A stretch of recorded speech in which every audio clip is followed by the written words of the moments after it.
So we have a problem, guys. We have a major problem. Okay, good. What's the problem? We have a bunch of home buyers that are eager to buy, to jump into this market in the springtime, summertime. But we have a bunch of sellers that are saying, I'm not so sure I want to sell and get back into this market where I have high interest rates and I'm going to overpay. So the only way that I will sell to you is if you overpay. No! that kind of sounds like a disaster waiting to happen. Where have we seen this before?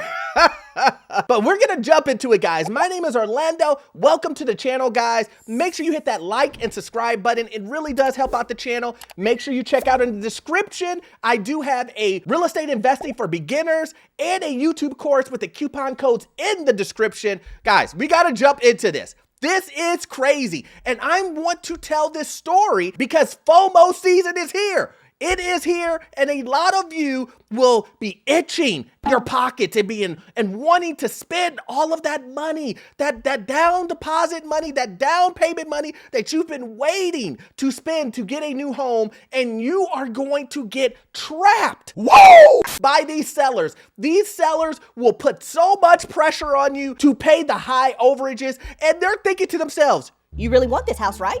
You're gonna overpay. you know why? Because you really want this house. You seen yourself, you envisioned yourself sitting on the deck, drinking lemonade. You've seen yourself cutting the grass and being inside of this house, and you have an emotional connection to this home already. You've already went through everything. You've got pre-approved. You've got everything situated. You're just gonna have to pay $20,000 over.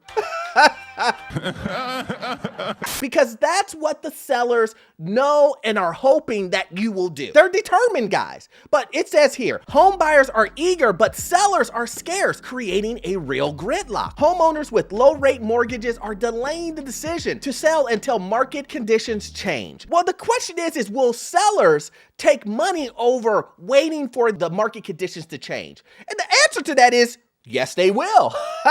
Your money is green, and they will for sure take that rather than waiting it out. And that's what sellers want. The housing market typically comes to life in spring when buyers emerge in warmer weather. I've said this over and over again. This year, the market appears to be stuck in a deep freeze, and the biggest culprit is the lack of sellers. I understand inventory. How many times have we heard this, right? But there are a bunch of sellers sitting on the sideline right now thinking, I don't want to be in a position you are in. I don't want to be in that position. Do you think that I want to overpay for a home? So how about this? I'm going to switch it on you. How about you overpay and then I won't have to overpay when I purchase my home?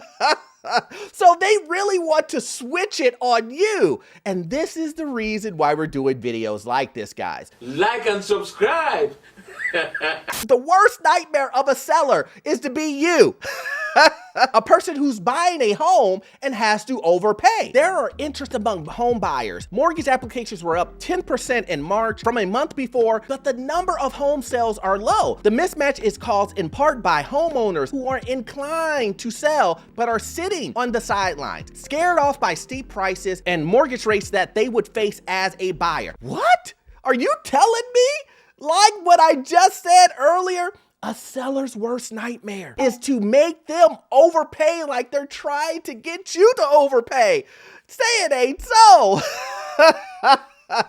Guys, listen, this is so important. You don't want to switch positions. You do not. They don't want to be you. They want you to cover them when it comes to not having to overpay. In some instances, if they could pocket some of that overpayment, they will do that. Instead of paying $40,000 over, maybe they pay $20,000 and then pocket the other $20,000 that you gave them. Wait a minute. Now, I really want you to take a look at this particular sentence. The mismatch is caused in part by owners who are inclined to sell. So these sellers want to sell, but like I said, they don't want to switch positions with you. So we know that sellers are doing this on purpose. They're doing this to put themselves in the best position possible. So what should you be doing? Should you be putting yourself in the worst position possible when you're purchasing a home? Should you overpay $15,000, $20,000 just because you're 75% through the process of actually getting the loan closed? Do you think to yourself,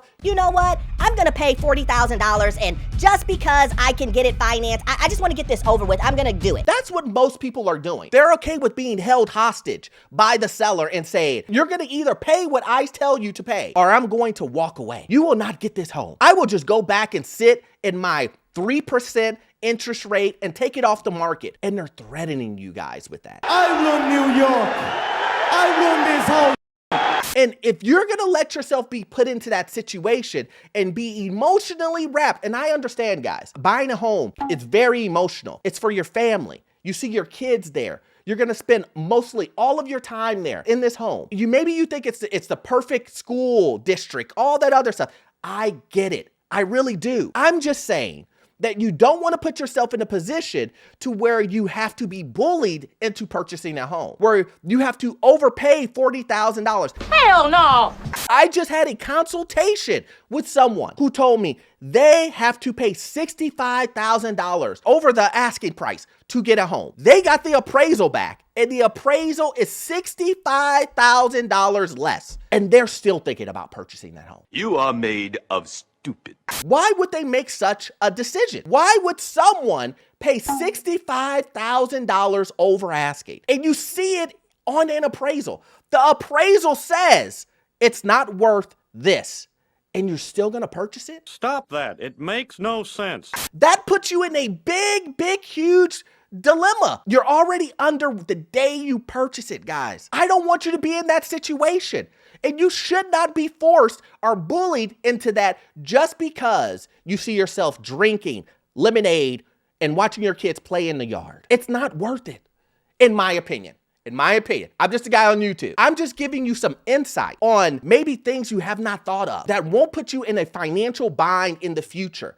Because I can promise you this, when things get worse and worse and worse, as it does and as it will, I can promise you if you paid $65,000 over now and the appraisal says it's not worth it now, what's gonna happen during a recession? What's gonna happen to the value of that home? Is it gonna drop to $100,000? And when will you get back all of that equity? How long will it take you? Forever.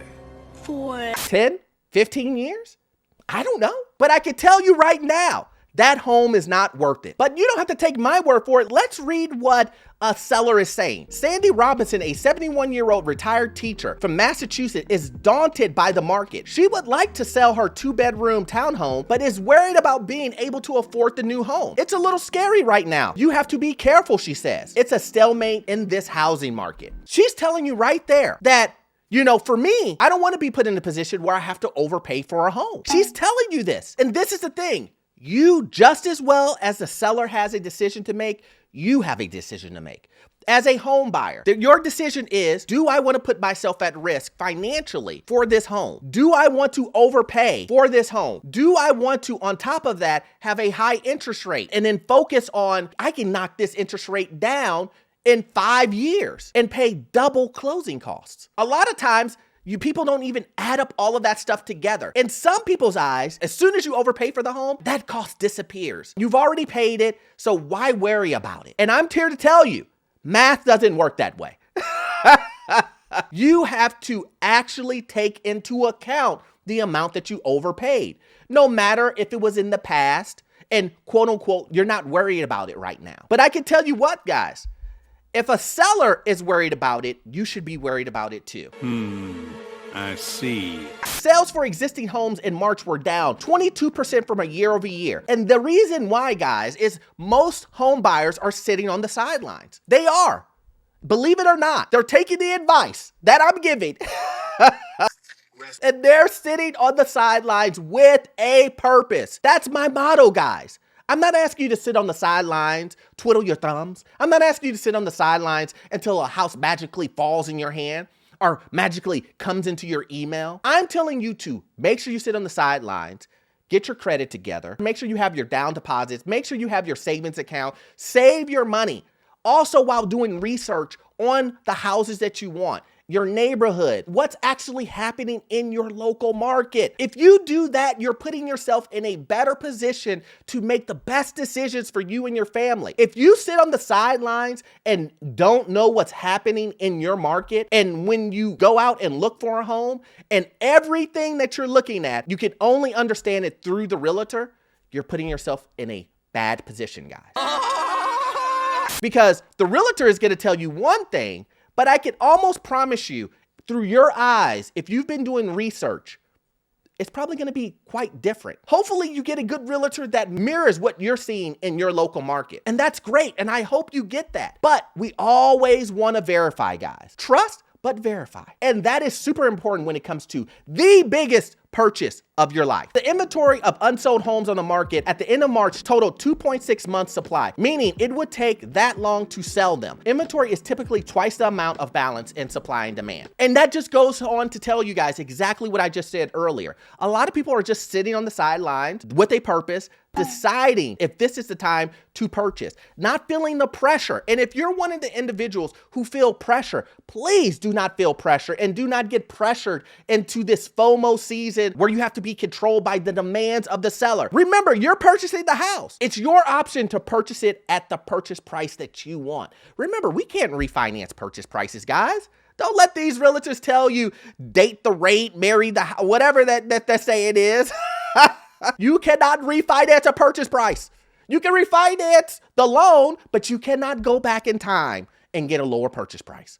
It is impossible. And lastly, guys, I just want to add in this. You have to remember that it's just not purchasing the home, guys. It's just not the interest rate. It's just not, the value of the home. You have to think of all the other things that come along with that. What about property taxes? Are the property taxes super high? Maybe you're in Florida and you don't realize the situation that's going on with the home insurance crisis, that you're going to be paying 4 times, 5 times as much as you thought you were going to pay for home insurance. And it's going to continue to go up. It's not going to go down. It's going to continue to go up. Property taxes. Same thing with property taxes. They may not be shooting up as fast as home insurance, but it's still going up. You can almost guarantee that you will probably see a 20-30% increase in your property taxes. So you have to understand that it's just not a situation of your mortgage going up or being high because of interest rates. It's other things that are going to be escrowed into your payment, like property insurance and property taxes. Let's not even talk about things that you want to fix on your home. It's going to cost you 2 to 3 times, maybe in some areas 4 to 5 times higher than it did 2 to 3 years ago. Inflation for services is through the roof, guys. Try to get a deck put in. Try to get some new appliances. Try to get a new flooring put in. And I guarantee you, the cost will blow your mind. So with all of those things said, current homeowners that are selling, knowing this, they are baking that in, guys. They're baking all of those costs in, making you want to pay for it. But if you are a seller, when you do the same thing, you don't want to be put in a position where you're gonna give someone, quote unquote, a deal, which is basically market price, and then turn around and you be the victim of having to overpay. And you be the victim of having to pay increased taxes, that you have to pay increased property insurance. You have to pay for flooring that's 2 to 3 times higher. As a seller does not want to incur those costs either. So it's a stalemate. And this is my thing, guys. At the end of the day, should you be sitting out? Well, that's your decision. But my point is, if you're going to sit out with a purpose. If you're going to purchase, understand exactly what a seller is trying to do. Understand exactly what they're trying to be prevented from being put into. And understand that more than likely, you're the one who's going to be footing the bill, not them. As always, guys, you won't get all of your information from this one video. I need you to watch this next video here. It will give you information on the housing market, financial news, and get into your first rental property. I promise you the information you will get from it will be gold. I will see you in the next one. Thanks.